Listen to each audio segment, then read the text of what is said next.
بتكلم عن موضوع أول من بيستغرب منه يضحك علي أبنائي وبناتي وزوجاتي لأن عندي تقصير فيه. وهو اتصلت إحدى الأخوات تشتكي من زوجها، تقول في الصرفية كويس أموره زينة، بس إن في البيت شخص وبرا البيت شخص ثاني.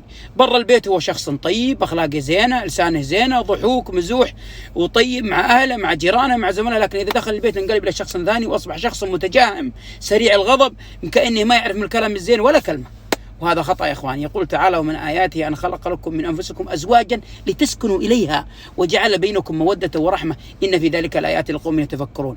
الزوج هو سكنى وراحة لزوجته، والزوجة هي سكنى وراحة لزوجها. يا إخواني، زوجاتنا وأبنائنا وبناتنا لديهم مخزون في صدورهم يحتاج أن نملأه بالحب والحنان والعاطفة لكي نشعرهم بالطمأنينة ونعيش في أسرة سعيدة. يا إخواني، تكفون والله ما في أغلى من أسرنا وزوجاتنا وذرياتنا، فمنحوهم الحب والطمأنينة ولا تحرمونهم.